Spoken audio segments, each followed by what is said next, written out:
Salut tout le monde, petite vidéo, donc ça fait un moment que je vous les ai montré, c'est les Tetraponera Ruffon Nigra, donc j'ai eu plein de mésaventures avec elle, je vais vous expliquer. Donc vous pouvez voir que là la cuve elle a été refaite, il n'y a plus de substrat, il n'y a plus de déco, et que les nids, donc ils ont été recollés, qu'il y a de la dose de colle un peu à droite à gauche, et que c'est pas clairement le plus esthétique. En fait ce qui s'est passé, c'est que la colonie avait fortement développé, et elles ont attaqué le nid pour agrandir les salles, hein, clairement.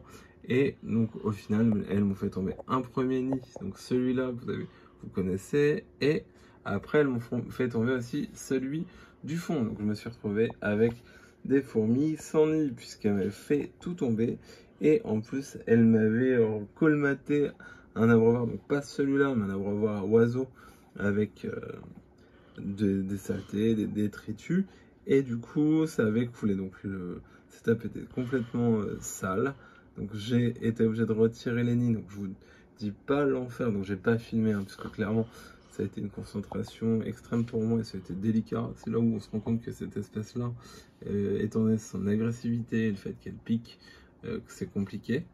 Donc du coup, dans un premier temps, j'ai mis un tube, un gros tube que vous allez pouvoir voir dans le fond. Je sais pas si on va bien voir à l'image après, parce qu'en plus, elles ont remis des saletés sur la vitre, alors que là, le setup a été refait il y a 15 jours. Hein, mais c'est comme si je n'avais rien fait. Voilà.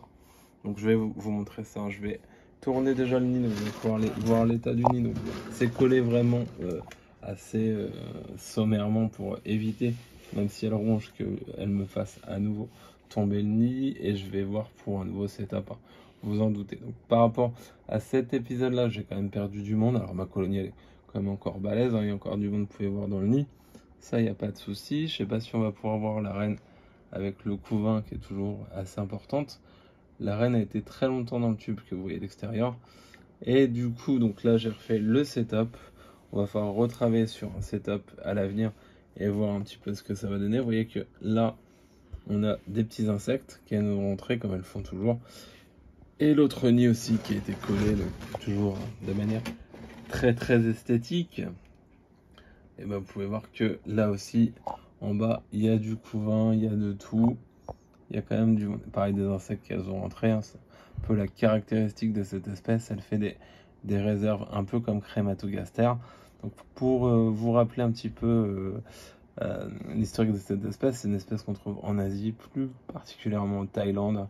C'est une espèce très agressive qui vit principalement dans le bois, mais elle est assez opportuniste, hein, et elle pique énormément. Donc c'est une espèce qui fait des colos quand même. Alors pas gigantesque, mais quand même ça peut monter à 1000, même voire 3000 dans certains cas. J'ai appris, alors je ne savais pas, que cette espèce pouvait être polygyne, donc c'est-à-dire avoir plusieurs reines. Là, c'est pas le cas de la mienne, hein. Moi, j'ai une reine, ça me suffit déjà largement d'avoir une reine. C'est largement assez pour moi, déjà. Mais donc, déjà, à gérer, c'est une espèce vraiment compliquée. Donc, surtout, moi, je la déconseille aux débutants. C'est mort. Ne prenez pas cette espèce-là parce que, clairement, au vu de son agressivité, de son développement qui est quand même plutôt rapide, hein, parce que vous vous rappelez que je les ai eus en octobre dernier, je crois, enfin octobre 2021, je les ai eus en fin d'année de l'année dernière, hein, en gros, et enfin d'avant en 2021, vous m'avez compris. Et là aujourd'hui, donc là j'en ai quand même perdu une bonne partie, hein. J'ai perdu, je dirais, 30% de la colonie suite à mes déboires, mais ça n'empêche pas quand même d'avoir toujours du couvain, une belle évolution à venir. Et là elles vont repartir puisque je leur ai refait un setup tout propre, même s'il est temporaire.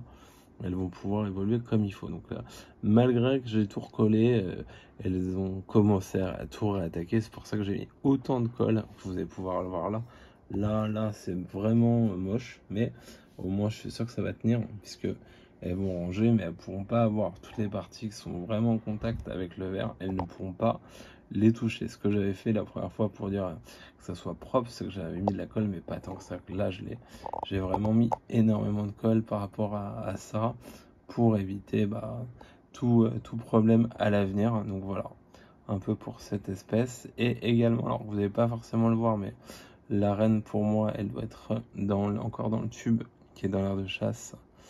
où il y a encore énormément de couvains. Donc moi là j'estime aujourd'hui ma population, je dois avoir peut-être 350 ouvrières, alors qu'avant j'étais à au moins 500 ouvrières, je dirais. Donc j'ai bien perdu, je pense, au moins 150-200 ouvrières. Mais bon, là la colonie est quand même sauvée, hein, je vous rassure, rien de grave.